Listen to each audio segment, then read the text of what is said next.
Hello paper crafters, it's Olga. Today I'm going to create a trio of tags and I'm going to combine alcohol inks and die cutting. I will also show you what you can do with an alcohol ink background that you created and you don't really like, and how you can still make it work for your project. The stamps and dies I'm going to use today are by Poppy Stamps, and I'm also going to use just one color of alcohol inks. So let's get started. I'm going to be working on white YUPO paper. It's 5 by 7 inches, and to create a background for one tag, I need to trim this piece in half. I'm going to be using just one color of alcohol inks, and this one is called SLATE. I'm adding a few drops into the palette and then I'm going to thin it down with the blending solution. You can add a bit more or a bit less of it, it's going to create some interesting effects anyway. I'm pouring about half of my solution onto the paper and then I'll start moving the ink with a hairdryer. Surprisingly, as that gray ink was drying, it created some new colors like those teal and purple that you can see. Then I have poured the remaining ink onto the paper and I have dried it again. And this is another background example. This time I was adding blending solution and ink right onto the paper, and I have put much more of it, and then I started to moving it all across the surface. And honestly, I wasn't really impressed with the outcome this time, so I have decided to add some splattering to create more interest. Let's have a look at all three backgrounds that I have created. I really liked the first one, but not the next two ones, because that one seems to be a bit too uniform, and that one a bit too heavy for me. I'll show you what you can do about it a little bit later, and now let's just cut out the tag shape. The die I'm using is the second largest one from Double Stitch Tags by Poppy Stamps. I'm finding the right portion of the pattern that I would like to cut out, then I'm securing the die and sending it through the machine. YUPO paper works beautifully with dies, I'd say even better than the regular cardstock. Next I'll be using some silver cardstock. This is not a foiled one, but it's a metallic cardstock that has pearlescent shine. And I'm also going to use a matching tag frame die. I'm going to die cut both pieces and then I'm going to come back to my alcohol background tag. As I already told you, to me that background is not enough to make a tag, so I decided to add more interest to it, and of course I decided to use some die cutting. It seems to be my answer to everything. This die is called Gentle Wave Collage, and it's also by Poppy Stamps. Now I'm going to carefully release the die cuts from the die. That die is actually meant for an A2 size background. That is why in some places it did cut all across the tag. But this is not a problem at all, because I'm going to reassemble that background.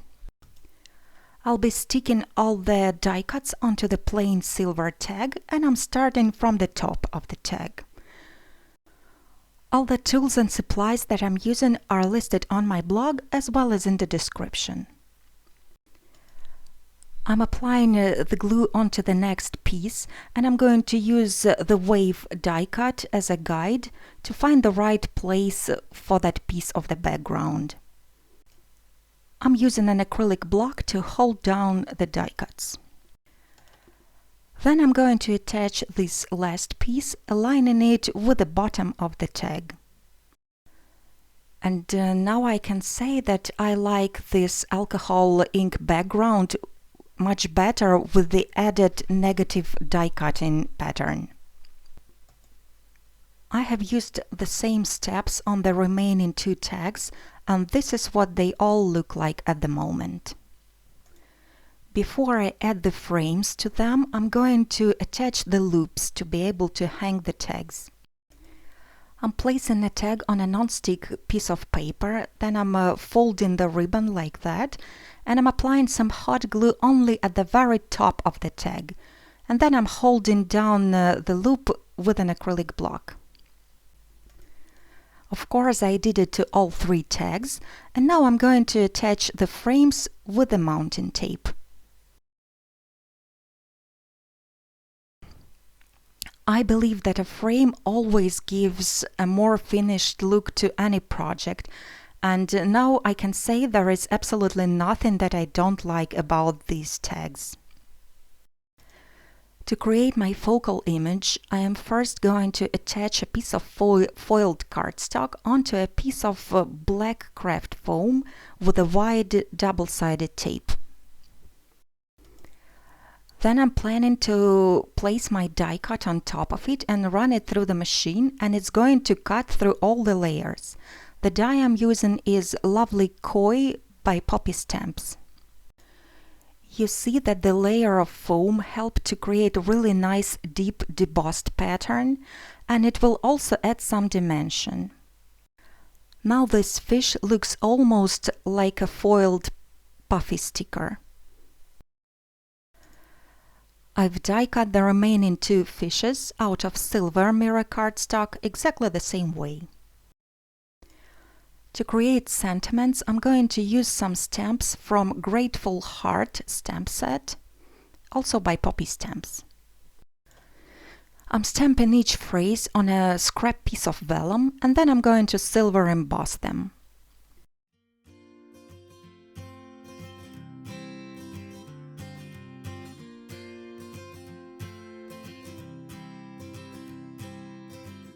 I'm trimming each piece to create sentiment strips. Then I'm trimming this strip with the scissors to the size of my tag. Then I'm going to apply some liquid glue at both ends of the strip and stick it onto the place. Because that strip is just a tiny bit wider than the tag, it's going to form a curve and create some dimension.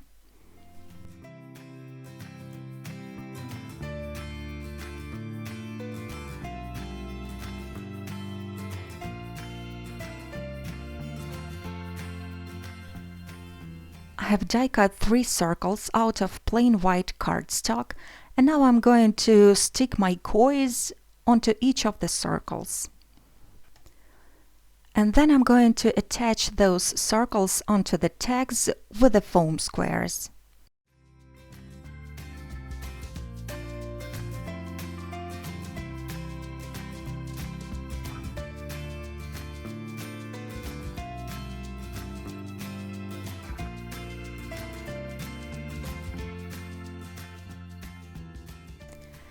As a finishing touch, I'm going to add some shiny sequins to my card. I have them arranged on the surface, and then I'm lifting up each sequin and adding some glue and sticking it down. And that finishes my project for today.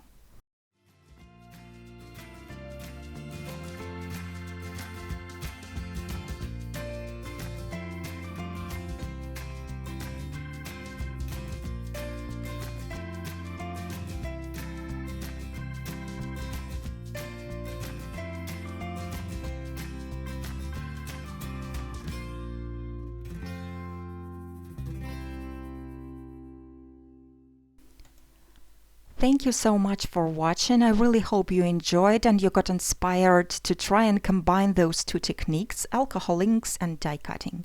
Have a wonderful day, and I hope to see you again really soon.